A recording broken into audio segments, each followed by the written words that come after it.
आज का जो लाइव है उसका विषय है कि भारत में जो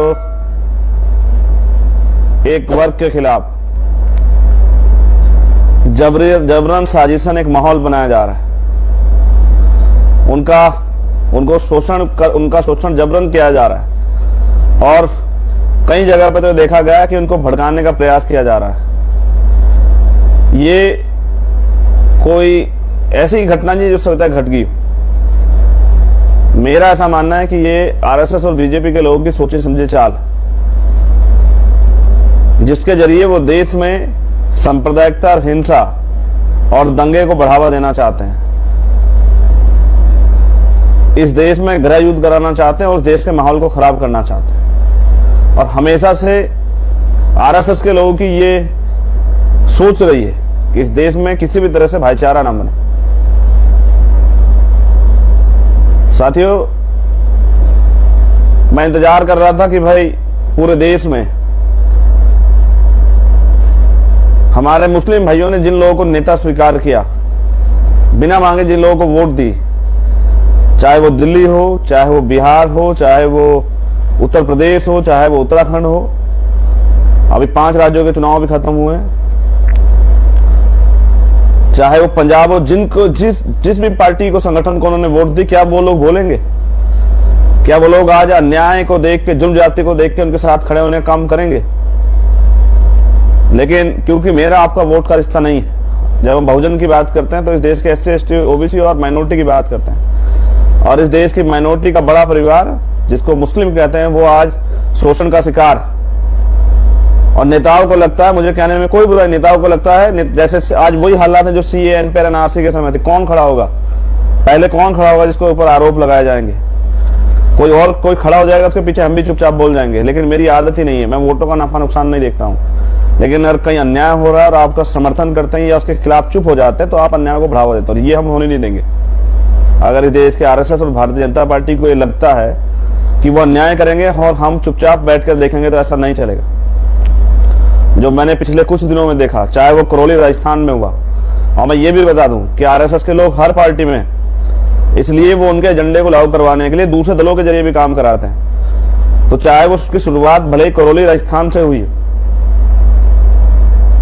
उसके बाद वो चाहे बिहार या यूपी या मध्य प्रदेश, जहां जहां उसकी आग गई हो, ये एक सोची समझी साजिश है। क्योंकि देश में महंगाई बढ़ रही है, बेरोजगारी बढ़ रही है, भ्रष्टाचार बढ़ रहा है, ईवीएम के खिलाफ माहौल बना हुआ है, तमाम लोगों में गुस्सा है, नौजवान सवाल कर रहा है, सरकारी कंपनियां बेची जा रही हैं, जनता जागरूक हो रही है।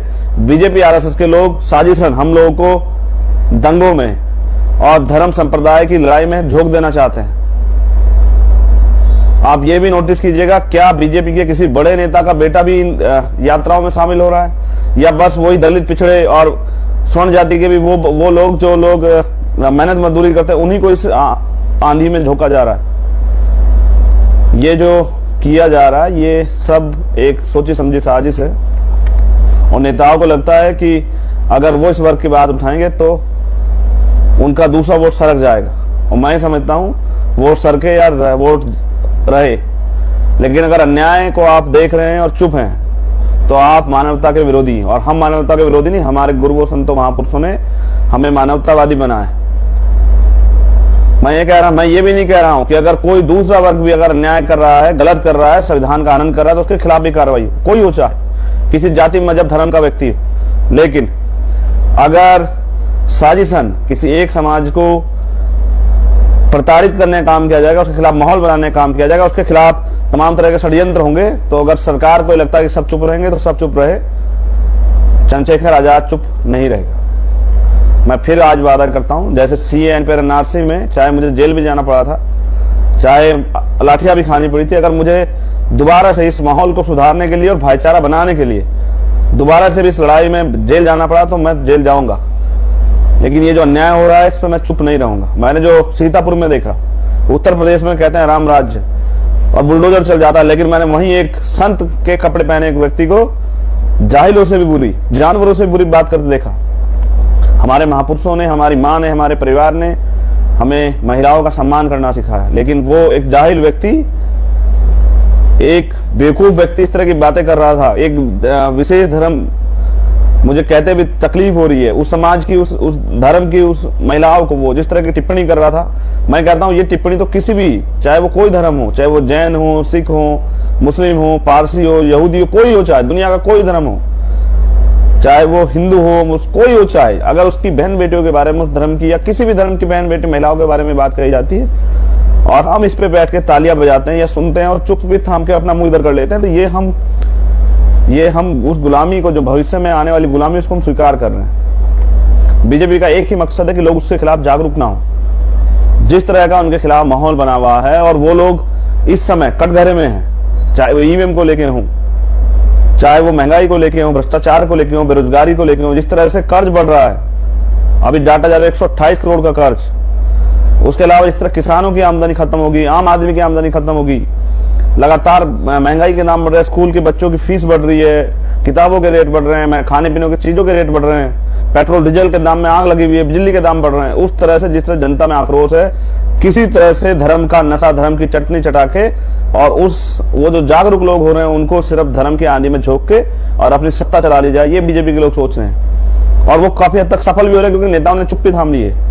अगर उनके खिलाफ कोई बोलता है तो बुलडोजर चल जाता है। तो बुलडोजर आप अभी देखिए, अभी आज एमएलसी चुनाव का रिजल्ट आया, 33 सीटें बीजेपी ने, 9 पहले, उसके बाद बाकी जिन पे चुनाव हुए, जो बाकी सीटें थी 9 से अलग, उन पे बीजेपी के लोगों ने मोस्टली सीटें जीती, बस 3 सीटें नहीं जीती और वो 3 सीटें निर्दलियों ने जीती।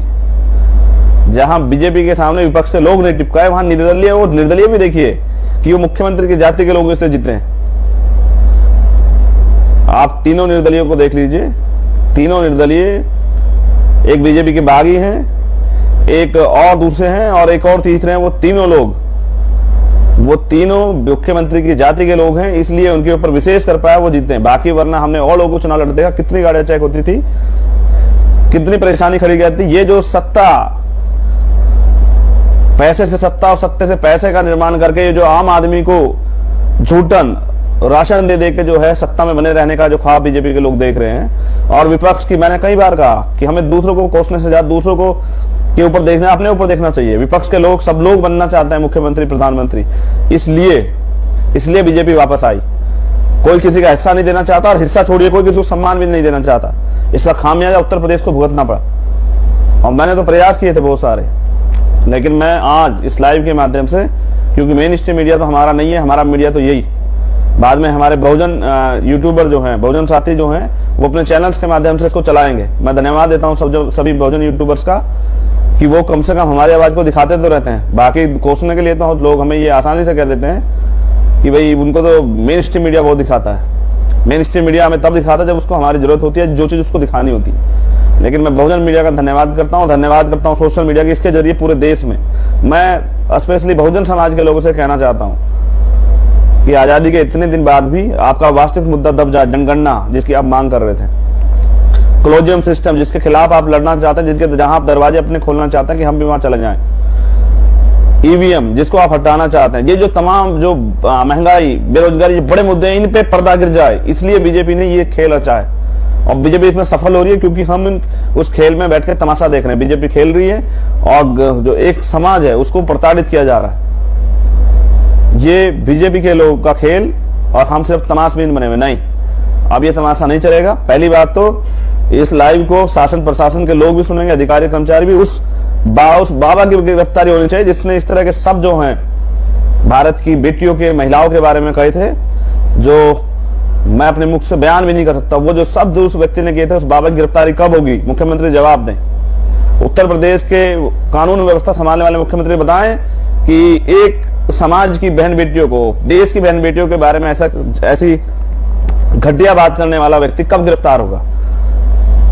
और ये जो हिंसा, नफरत की हिंसा बढ़ाई जा रही है, ये सिर्फ और सिर्फ अपनी जो नाकामी है उसको बचाने के लिए, और क्योंकि ये जो माहौल बना दिया गया है कि इस देश में एक विशेष धर्म से खतरा, ये जो माहौल बना के जो है बीजेपी के लोग राजनीति कर रहे हैं, ये सिर्फ उनका राजनीतिक एजेंडा है। मैं बहुजन समाज के लोगों से कहता हूँ, स्पेशली अपने समाज के लोगों से कहता हूँ, जो शोषित वंचित वर्ग है, किसान कमेरा जो लोग हैं, कि वो इस नफरत की आंधी में बिल्कुल ना आए और प्रयास करें कि भाईचारा बने। और अगर आपके बच्चे गुमराह हो गए हैं, किसी कारण से उसमें चले गए हैं उनकी उसमें, तो उनको भी समझाएं। धर्म इंसान को जोड़ने के लिए, धर्म इंसान को भाईचारा बनाने के लिए, तोड़ने के लिए नहीं है। इसलिए हम तथागत बुद्ध, रविदास, कबीर, नानक जी को मानने वाले लोग, हम भाईचारा चाहते हैं, अमन चाहते हैं, शांति चाहते हैं, तरक्की चाहते हैं, हिस्सेदारी चाहते हैं। और जब जब भी रंग चढ़ता है थोड़ा सा अपनी मेहनत के बदबूते मुस्लिम समाज के लोगों पे, तभी ये बीजेपी आरएसएस के लोग दंगा करा के उनके अंदर डर पैदा कर देते हैं और फिर वो एक ही फैसला लेते हैं जो उन्होंने अभी लिया कि किसी लड़ने वाले की मदद नहीं करनी है, बस किसी को हराने के लिए वोट कर देना है। मैं आपसे कह रहा हूं कि जब तक हम नफरत के आंधियों को रोक करके भाईचारा नहीं बनाएंगे, तब तक इस सांप्रदायिकता की राजनीति करने वाली, धर्म का नशा जिन्होंने जोड़ दिया है राजनीति में, इनको हराना मुश्किल है, लेकिन नामुमकिन नहीं। हम लोग प्रयास करेंगे। अभी मेरी अपील सिर्फ आपसे यही है, पूरे देश में जो बहुजन समाज के लोग हैं उनको वो इस धर्म की आंधी में ना पड़े। बीजेपी को अपने आप अपने शीर्ष नेतृत्व के द्वारा लड़ाई लड़ने दें, जो उनका पूरी दुनिया को उनके इस भयावह चेहरे का भी पता लगे। मैं जल्द जो है यूएनओ को भी लेटर लिखूंगा। बहुत सारी चीजें जो मेरी क्षमता की, जो क्षमता मुझे आप लोगों ने दी, उस क्षमता के अनुरूप मैं हर मदद के लिए आपके साथ खड़ा रहूंगा। आपको भी बहुत सारे फैसले करने हैं। अगर आप लड़ने वाले लोगों का साथ नहीं दोगे तो शायद कोई लड़ने की हिम्मत नहीं जुटा पाएगा, और ये सरकार फिर उसके खिलाफ तमाम तरह की कार्रवाई और तमाम तरह के जो है इस तरह की प्रक्रिया को अमली जामा पहनाएगी, इस तरह की प्रक्रिया लागू करेगी कि वो टूट जाए। लेकिन हम डॉक्टर अंबेडकर को मानने वाले लोग, हम संघर्षों के आदि, हम अंबेडकरवादी हैं। हम ना झुके ना टूटे और ना रुके। तो मेरा आप सबसे प्रार्थना है कि आप परेशान ना हो, हम सब लोग आपके साथ हैं, और हर अन्याय के खिलाफ जो है ना आप मिलकर लड़ेंगे हम लोग। लेकिन ये जो अन्याय हो रहा है, आप देखिए, मैं सक्रिय होकर इस लड़ाई को लड़ूंगा। जो अभी किया जा रहा है, जानबूझ के जो षड्यंत्र किया जा रहा है, और तमाम राजनीतिक दल तमाशा देख रहे हैं बैठ के, उनको लगता है कोई आगे शुरुआत करेगा तो फिर हम भी एक एक दो बात कह देंगे। और ऐसा ही हुआ था सीएए, एनपीआर, एनआरसी में। मेरी गिरफ्तारी के बाद तब नेताओं को याद आई कि नहीं, बोलना पड़ेगा, कहीं ऐसा ना हो कि ये समाज चंद्रशेखर के साथ खड़ा हो जाए, उसके साथ खड़ा होकर उसको मदद कर दे। लेकिन मैं फिर कह रहा हूँ, मेरी लड़ाई आपसे राजनीतिक नहीं, ना ही मेरे रिश्ते आपसे राजनीतिक हैं। आप इस देश के वासी हैं, और इस देश में किसी को इस साथ में अन्याय होगा, किसी को भी सताया जाएगा तो चंद्रशेखर आपको खड़ा मिलेगा।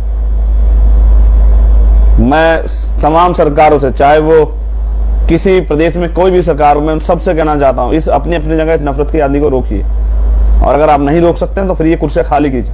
और अगर आप इसको जानबूझ के बढ़ावा दे रहे हैं तो मैं लिख के देता हूँ कि जनता अब तैयार हो रही है। हमारा प्रयास है जल्दी जनता को तैयार करें, जो आपकी ये कुर्सियां वो उखाड़े, जो आपने ये संप्रदाय तक कुर्सियां जमीन को उखाड़े। ये जो अन्याय किया जा रहा है पूरे देश में, ये अन्याय अगर आज आप सोच रहे हैं कि खाली मुसलमानों के साथ हो रहा है, तो ऐसा नहीं। कल ये आपके साथ भी होगा, बौद्धिस्टों के साथ भी होगा, सिखों के साथ भी होगा, जैनों के साथ भी होगा, ये दलितों के साथ भी होगा, पिछड़ों के साथ भी होगा। क्योंकि बीजेपी की अंतिम इच्छा इस देश में मनु का जो विधान है, मनुस्मृति जो है, वो लागू करना, और ये संविधान खिलाफ है। संविधान खिलाफ कुछ भी होगा, क्योंकि संविधान सभी धर्मों को धार्मिक आजादी देता है। अगर संविधान के खिलाफ जाए कुछ भी किया जाएगा तो हम उसका विरोध करेंगे, वो कोई करे चाहे। आज आप जिस तरह का माहौल बना रहे हैं, ये सिर्फ और सिर्फ टारगेट पे दिखाया जा रहा है मुसलमान। लेकिन सच ये है कि इस देश में संविधान को खत्म करने का काम आरएसएस, बीजेपी के लोग करने की कोशिश कर रहे हैं। हम उसमें कभी उनको सफल नहीं होने देंगे। जब तक बाबा साहब अम्बेडकर के बच्चे हैं, तब तक बीजेपी ऐसे ख्वाब पालना बंद कर दे। हम अंतिम सांस तक इस लड़ाई को लड़ेंगे। मैं साथियों से कहूंगा कि घबराएं नहीं, संवैधानिक रूप से डट के इस लड़ाई को लड़ा जाएगा, और सरकार को बताया जाएगा कि वो नफरत फैलाएंगे तो हम इस नफरत के खिलाफ संवैधानिक आंदोलन भी चलाएंगे और इस सरकार को मुंहतोड़ जवाब भी देंगे। बहुत बहुत धन्यवाद। जय भीम, जय भारत, जय मंडल, जय संविधान। मेरी आपसे अपील है कि नफरत को बढ़ावा मत दे, क्योंकि जब कोई माहौल खराब होगा, जो बीजेपी आरएसएस के लोग करना चाह रहे हैं, उसमें किसी नेता को नुकसान नहीं पहुंचेगा, आम गरीब लोगों को नुकसान पहुंचेगा। सभी जाति धर्म के लोग होंगे वो। और हमेशा मैंने पहले भी कहा कि जब भी थोड़ा सा आगे बढ़े हैं बहुजन समाज के लोग, तभी बीजेपी आरएसएस के लोगों ने षड्यंत्र करके उनको आर्थिक रूप से कमजोर करने का प्रयास किया। ये उसी की प्रक्रिया है कि ये लोग खड़े ना हो पाए अपने पैरों पे। बहुत ध्यानपूर्वक, समझदारी से अपने आंदोलन को आगे बढ़ाएं, और कहीं जहां जहां इस तरह की घटनाएं हुई उन पे भी भीम आर्मी के लोग संज्ञान लेंगे, न्याय दिलाने का काम करेंगे। और ऐसी तमाम, जैसी बिहार की जो घटना थी, एक माहौल खराब करने का काम।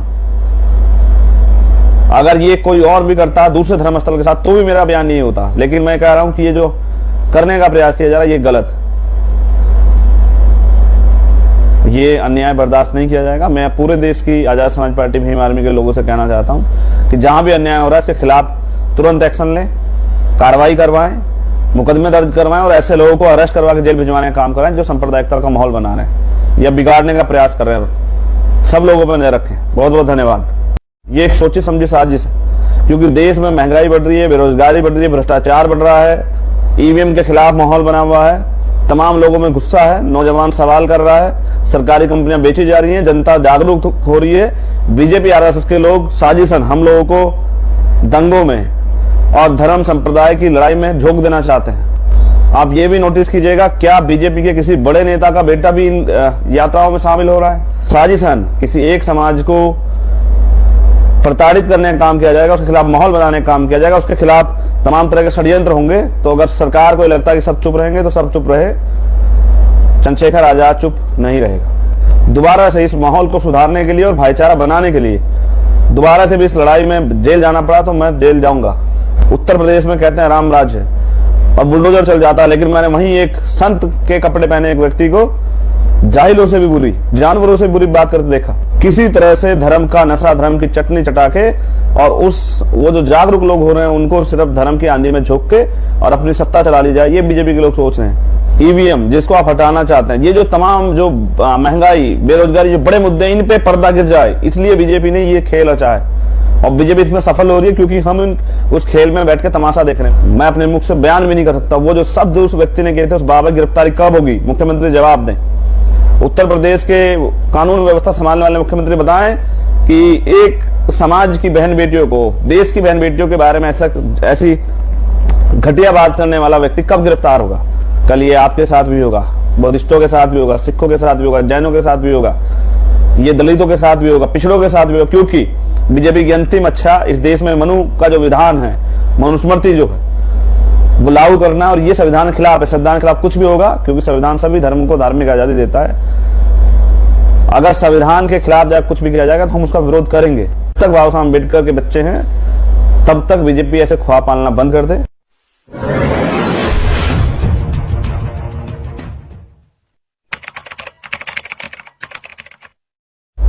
आज का जो लाइव है उसका विषय है कि भारत में जो एक वर्ग के खिलाफ जबरन साजिशन एक माहौल बनाया जा रहा है, उनका शोषण जबरन किया जा रहा है और कई जगह पर तो देखा गया कि उनको भड़काने का प्रयास किया जा रहा है। ये कोई ऐसी घटना नहीं जो सकता घट गई हो। मेरा ऐसा मानना है कि ये आरएसएस और बीजेपी के लोगों की सोची समझी चाल, जिसके जरिए वो देश में सांप्रदायिकता और हिंसा और दंगे को बढ़ावा देना चाहते हैं। इस देश में गृह युद्ध कराना चाहते हैं और उस देश के माहौल को खराब करना चाहते हैं। और हमेशा से आरएसएस के लोगों की ये सोच रही है कि इस देश में किसी भी तरह से भाईचारा ना बने। साथियों, मैं इंतजार कर रहा था कि भाई पूरे देश में हमारे मुस्लिम भाइयों ने जिन लोगों को नेता स्वीकार किया, बिना मांगे जिन लोगों को वोट दी, चाहे वो दिल्ली हो, चाहे वो बिहार हो, चाहे वो उत्तर प्रदेश हो, चाहे वो उत्तराखंड हो, अभी 5 राज्यों के चुनाव भी खत्म हुए हैं, चाहे वो पंजाब हो, जिनको जिस भी पार्टी को, संगठन को उन्होंने वोट दी, क्या वो लोग बोलेंगे? क्या वो लोग आज अन्याय को देख के, जुल्म जाति को देख के उनके साथ खड़े होने का काम करेंगे? लेकिन क्योंकि मेरा आपका वोट का रिश्ता नहीं है, जब हम बहुजन की बात करते हैं तो इस देश के एससी, एसटी, ओबीसी और माइनॉरिटी की बात करते हैं, और इस देश की माइनॉरिटी का बड़ा परिवार जिसको मुस्लिम कहते हैं वो आज शोषण का शिकार। और नेताओं को लगता है, मुझे कहने में कोई बुराई, नेताओं को लगता है जैसे आज वही हालात है जो सीएए, एनपीआर, एनआरसी के समय थे। कौन खड़ा होगा पहले, कौन खड़ा होगा जिसके ऊपर आरोप लगाए जाएंगे? कोई खड़ा हो जाएगा, उसके पीछे हम भी चुपचाप बोल जाएंगे। लेकिन मेरी आदत ही नहीं है, मैं वोटों का नफा नुकसान नहीं देखता हूँ। लेकिन अगर कहीं अन्याय हो रहा है और आपका समर्थन करते हैं या उसके खिलाफ चुप हो जाते हैं तो आप अन्याय को बढ़ावा देते हो, और ये हम होने नहीं देंगे। अगर इस देश के आरएसएस और भारतीय जनता पार्टी को ये लगता है कि वो न्याय करेंगे और हम चुपचाप बैठकर देखेंगे, तो ऐसा नहीं चलेगा। जो मैंने पिछले कुछ दिनों में देखा, चाहे वो करौली राजस्थान में हुआ, और मैं ये भी बता दूं कि आरएसएस के लोग हर पार्टी में, इसलिए वो उनके एजेंडे को लागू करवाने के लिए दूसरे दलों के जरिए भी काम कराते हैं। तो चाहे वो उसकी शुरुआत भले ही करौली राजस्थान से हुई,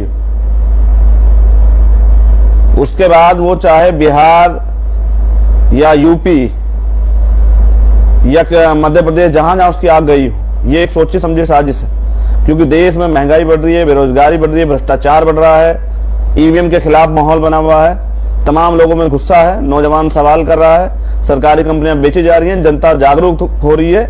बीजेपी आरएसएस के लोग साजिशन हम लोगों को दंगों में और धर्म संप्रदाय की लड़ाई में झोंक देना चाहते हैं। आप ये भी नोटिस कीजिएगा, क्या बीजेपी के किसी बड़े नेता का बेटा भी इन यात्राओं में शामिल हो रहा है, या बस वही दलित पिछड़े और स्वर्ण जाति के भी वो लोग जो लोग मेहनत मजदूरी करते हैं, उन्हीं को इस आंधी में झोंका जा रहा है। ये जो किया जा रहा है, ये सब एक सोची समझी साजिश है। और नेताओं को लगता है कि अगर वो इस वर्ग की बात उठाएंगे तो उनका दूसरा वोट सरक जाएगा। और मैं समझता हूं वोट सरके या वोट रहे, लेकिन अगर अन्याय को आप देख रहे हैं और चुप हैं, तो आप मानवता के विरोधी हैं। और हम मानवता के विरोधी नहीं, हमारे गुरुओं संतों महापुरुषों ने हमें मानवतावादी बनाया। मैं ये भी नहीं कह रहा हूं कि अगर कोई दूसरा वर्ग भी अगर अन्याय कर रहा है, गलत कर रहा है, संविधान का हनन कर रहा है, तो उसके खिलाफ भी कार्रवाई हो, कोई हो, चाहे किसी जाति मजहब धर्म का व्यक्ति हो। लेकिन अगर साजिशन किसी एक समाज को प्रताड़ित करने का काम किया जाएगा, उसके खिलाफ माहौल बनाने का काम किया जाएगा, उसके खिलाफ तमाम तरह के षड्यंत्र होंगे, तो अगर सरकार को लगता है कि सब चुप रहेंगे तो सब चुप रहे, चंद्रशेखर आजाद चुप नहीं रहेगा। मैं फिर आज वादा करता हूं, जैसे CAA पर NRC में चाहे मुझे जेल भी जाना पड़ा था, चाहे लाठियां भी खानी पड़ी थी, अगर मुझे दोबारा से इस माहौल को सुधारने के लिए और भाईचारा बनाने के लिए दोबारा से भी इस लड़ाई में जेल जाना पड़ा, तो मैं जेल जाऊंगा। लेकिन ये जो अन्याय हो रहा है, इस पर मैं चुप नहीं रहूंगा। मैंने जो सीतापुर में देखा, उत्तर प्रदेश में कहते हैं राम राज्य और बुलडोजर चल जाता है, लेकिन मैंने वहीं एक संत के कपड़े पहने एक व्यक्ति को जाहिलों से भी बुरी, जानवरों से भी बुरी बात करते देखा। हमारे महापुरुषों ने, हमारी माँ ने, हमारे परिवार ने हमें महिलाओं का सम्मान करना सिखाया, लेकिन वो एक जाहिल व्यक्ति, एक बेवकूफ व्यक्ति इस तरह की बातें कर रहा था। एक विशेष धर्म, मुझे कहते भी तकलीफ हो रही है, उस समाज की, उस धर्म की, उस महिलाओं को वो जिस तरह की टिप्पणी कर रहा था। मैं कहता हूँ ये टिप्पणी तो किसी भी, चाहे वो कोई धर्म हो, चाहे वो जैन हो, सिख हो, मुस्लिम हो, पारसी हो, यहूदी हो, कोई हो, चाहे दुनिया का कोई धर्म हो, चाहे वो हिंदू हो, कोई हो, चाहे अगर उसकी बहन बेटियों के बारे में, उस धर्म की या किसी भी धर्म की बहन बेटी महिलाओं के बारे में बात कही जाती है और हम इस पे बैठ के तालियां बजाते हैं या सुनते हैं और चुप भी थाम के अपना मुंह इधर कर लेते हैं, तो ये हम उस गुलामी को, जो भविष्य में आने वाली गुलामी, उसको हम स्वीकार कर रहे हैं। बीजेपी का एक ही मकसद है कि लोग उसके खिलाफ जागरूक ना हो। जिस तरह का उनके खिलाफ माहौल बना हुआ है और वो लोग इस समय कटघरे में हैं, चाहे वो ईवीएम को लेके हों, चाहे वो महंगाई को लेके हों, भ्रष्टाचार को लेके हों, बेरोजगारी को लेके हों, जिस तरह से कर्ज बढ़ रहा है, अभी डाटा जा रहा है 128 करोड़ का कर्ज। उसके अलावा इस तरह किसानों की आमदनी खत्म होगी, आम आदमी की आमदनी खत्म होगी, लगातार महंगाई के दाम बढ़ रहे हैं, स्कूल के बच्चों की फीस बढ़ रही है, किताबों के रेट बढ़ रहे हैं, खाने पीने की चीजों के रेट बढ़ रहे हैं, पेट्रोल डीजल के दाम में आग लगी हुई है, बिजली के दाम बढ़ रहे हैं। उस तरह से जिस तरह जनता में आक्रोश है, किसी तरह से धर्म का नशा, धर्म की चटनी चटा के, और वो जो जागरूक लोग हो रहे हैं उनको सिर्फ धर्म की आंधी में झोंक के और अपनी सत्ता चला ली जाए, ये बीजेपी के लोग सोच रहे हैं। और वो काफी हद तक सफल भी हो रहे हैं, क्योंकि नेताओं ने चुप्पी थाम ली है। अगर उनके खिलाफ कोई बोलता है तो बुलडोजर चल जाता है। तो बुलडोजर आप अभी देखिए, अभी आज MLC चुनाव का रिजल्ट आया, 33 सीटें बीजेपी ने, 9 पहले, उसके बाद बाकी जिन पे चुनाव हुए, जो बाकी सीटें थी 9 से अलग, उन पे बीजेपी के लोगों ने मोस्टली सीटें जीती, बस 3 सीटें नहीं जीती, और वो तीनों सीटें निर्दलियों ने जीती। जहां बीजेपी के सामने विपक्ष के लोग नहीं टिपकाए, वहां निर्दलीय, वो निर्दलीय भी देखिए कि वो मुख्यमंत्री की जाति के लोग इसलिए जीते हैं। आप तीनों निर्दलियों को देख लीजिए, तीनों निर्दलीय, एक बीजेपी के बागी हैं, एक और दूसरे हैं, और एक और तीसरे हैं। वो तीनों मुख्यमंत्री की जाति के लोग हैं, इसलिए उनके ऊपर विशेष कर पाए, वो जीते हैं। बाकी वरना हमने और लोगों को चुनाव लड़ते देखा, कितनी गाड़ियां चेक होती थी, कितनी परेशानी खड़ी गई थी। ये जो सत्ता पैसे से सत्ता और सत्ते से पैसे का निर्माण करके जो आम आदमी को झूठन राशन दे दे के जो है सत्ता में बने रहने का जो ख्वाब बीजेपी के लोग देख रहे हैं। और विपक्ष की, मैंने कई बार कहा कि हमें दूसरों को कोसने से ज्यादा दूसरों को के ऊपर देखना, अपने ऊपर देखना चाहिए। विपक्ष के लोग, सब लोग बनना चाहते हैं मुख्यमंत्री, प्रधानमंत्री, इसलिए बीजेपी वापस आई। कोई किसी का हिस्सा नहीं देना चाहता, और हिस्सा छोड़िए कोई किसी को सम्मान भी नहीं देना चाहता। इसका खामियाजा उत्तर प्रदेश को भुगतना पड़ा, और मैंने तो प्रयास किए थे बहुत सारे। लेकिन मैं आज इस लाइव के माध्यम से, क्योंकि मेन स्ट्रीम मीडिया तो हमारा नहीं है, हमारा मीडिया तो यही, बाद में हमारे बहुजन यूट्यूबर जो हैं, बहुजन साथी जो हैं, वो अपने चैनल्स के माध्यम से इसको चलाएंगे। मैं धन्यवाद देता हूं सभी बहुजन यूट्यूबर्स का कि वो कम से कम हमारी आवाज को दिखाते तो रहते हैं। बाकी कोसने के लिए तो लोग हमें ये आसानी से कह देते हैं कि भाई उनको तो मेन स्ट्रीम मीडिया बहुत दिखाता है। मेन स्ट्रीम मीडिया हमें तब दिखाता है जब उसको हमारी जरूरत होती है, जो चीज उसको दिखानी होती है। लेकिन मैं बहुजन मीडिया का धन्यवाद करता हूँ, धन्यवाद करता हूँ सोशल मीडिया के, इसके जरिए पूरे देश में मैं स्पेशली बहुजन समाज के लोगों से कहना चाहता हूँ कि आजादी के इतने दिन बाद भी आपका वास्तविक मुद्दा दब जाए, जनगणना जिसकी आप मांग कर रहे थे, क्लोजियम सिस्टम जिसके खिलाफ आप लड़ना चाहते हैं, जिसके जहां आप दरवाजे अपने खोलना चाहते हैं कि हम भी वहां चले जाएं, ईवीएम जिसको आप हटाना चाहते हैं, ये जो तमाम जो महंगाई, बेरोजगारी, ये बड़े मुद्दे, इन पे पर्दा गिर जाए, इसलिए बीजेपी ने ये खेल रचा है। और बीजेपी इसमें सफल हो रही है क्योंकि हम उस खेल में बैठ के तमाशा देख रहे हैं। बीजेपी खेल रही है और जो एक समाज है उसको प्रताड़ित किया जा रहा है। ये बीजेपी के लोगों का खेल, और हम सिर्फ तमाशबीन बने हुए नहीं।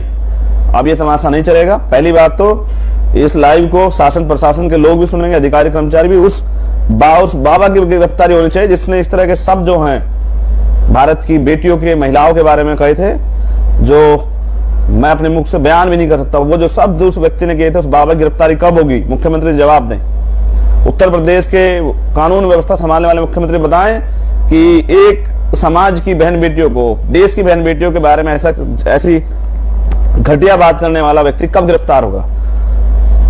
और ये जो हिंसा, नफरत की हिंसा बढ़ाई जा रही है, ये सिर्फ और सिर्फ अपनी जो नाकामी है उसको बचाने के लिए। और क्योंकि ये जो माहौल बना दिया गया है कि इस देश में एक विशेष धर्म से खतरा, ये जो माहौल बना के जो है बीजेपी के लोग राजनीति कर रहे हैं, ये सिर्फ उनका राजनीतिक एजेंडा है। मैं बहुजन समाज के लोगों से कहता हूँ, स्पेशली अपने समाज के लोगों से कहता हूँ, जो शोषित वंचित वर्ग है, किसान कमेरा जो लोग हैं, कि वो इस नफरत की आंधी में बिल्कुल ना आए और प्रयास करें कि भाईचारा बने। और अगर आपके बच्चे गुमराह हो गए हैं किसी कारण से, उसमें चले गए हैं उनकी उसमें, तो उनको भी समझाएं। धर्म इंसान को जोड़ने के लिए, धर्म इंसान को भाईचारा बनाने के लिए, तोड़ने के लिए नहीं है। इसलिए हम तथागत बुद्ध, रविदास, कबीर, नानक जी को मानने वाले लोग,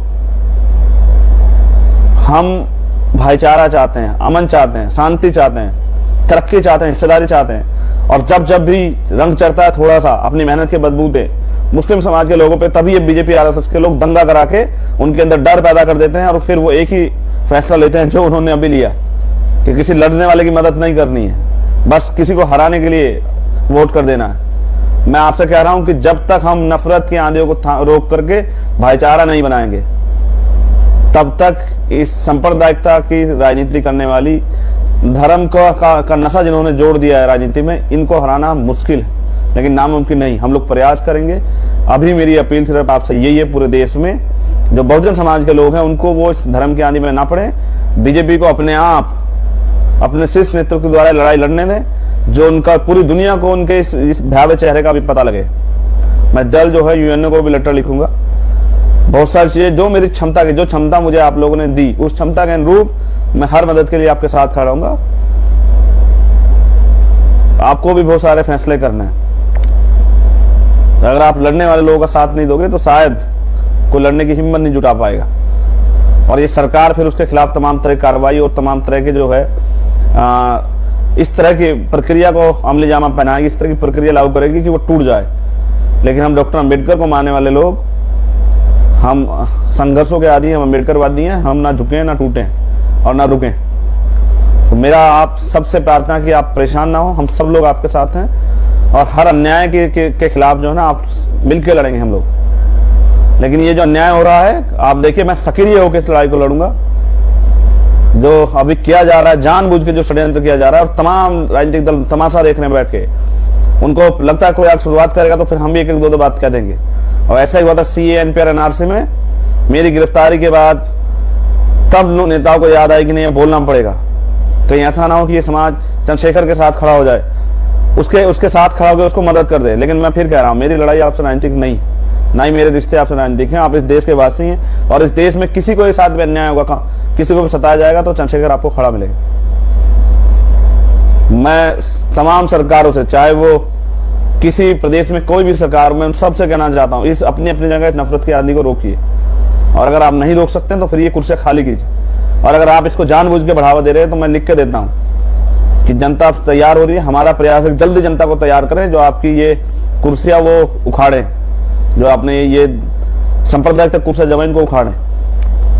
ये जो अन्याय किया जा रहा है पूरे देश में, ये अन्याय अगर आज आप सोच रहे हैं कि खाली मुसलमानों के साथ हो रहा है तो ऐसा नहीं, कल ये आपके साथ भी होगा, बौद्धिस्टों के साथ भी होगा, सिखों के साथ भी होगा, जैनों के साथ भी होगा, ये दलितों के साथ भी होगा, पिछड़ों के साथ भी होगा। क्योंकि बीजेपी की अंतिम अच्छा इस देश में मनु का जो विधान है, मनुस्मृति जो है वो लागू करना, और ये संविधान खिलाफ है। संविधान खिलाफ कुछ भी होगा, क्योंकि संविधान सभी धर्मों को धार्मिक आजादी देता है।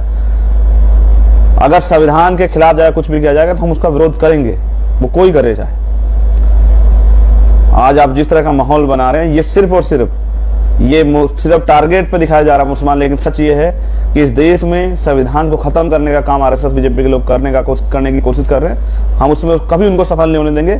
जब तक बाबा साहब अम्बेडकर के बच्चे हैं तब तक बीजेपी ऐसे ख्वाब पालना बंद कर दे। हम अंतिम सांस तक इस लड़ाई को लड़ेंगे। मैं साथियों से कहूंगा कि वो घबराएं नहीं, संवैधानिक रूप से डट के इस लड़ाई को लड़ा जाएगा और सरकार को बताया जाएगा कि वो नफरत फैलाएंगे तो हम इस नफरत के खिलाफ संवैधानिक आंदोलन भी चलाएंगे और इस सरकार को मुंहतोड़ जवाब भी देंगे। बहुत बहुत धन्यवाद। जय भीम, जय भारत, जय मंडल, जय संविधान। मेरी आपसे अपील है कि नफरत को बढ़ावा मत दें, क्योंकि जब कोई माहौल खराब होगा जो बीजेपी आरएसएस के लोग करना चाह रहे हैं, उसमें किसी नेता को नुकसान नहीं पहुंचेगा, आम गरीब लोगों को नुकसान पहुंचेगा। सभी जाति धर्म के लोग होंगे वो। और हमेशा मैंने पहले भी कहा कि जब भी थोड़ा सा आगे बढ़े हैं बहुजन समाज के लोग, तभी बीजेपी आरएसएस के लोगों ने षड्यंत्र करके उनको आर्थिक रूप से कमजोर करने का प्रयास किया। ये उसी की प्रक्रिया है कि ये लोग खड़े ना हो पाए अपने पैरों पे। बहुत ध्यानपूर्वक समझदारी से अपने आंदोलन को आगे बढ़ाएं और कहीं जहां जहां इस तरह की घटनाएं हुई उन पे भी भीम आर्मी के लोग संज्ञान लेंगे, न्याय दिलाने का काम करेंगे। और ऐसी तमाम, जैसी बिहार की जो घटना थी, एक माहौल खराब करने का काम अगर ये कोई और भी करता दूसरे धर्मस्थल के साथ तो भी मेरा बयान ये होता। लेकिन मैं कह रहा हूं कि ये जो करने का प्रयास किया जा रहा है ये गलत,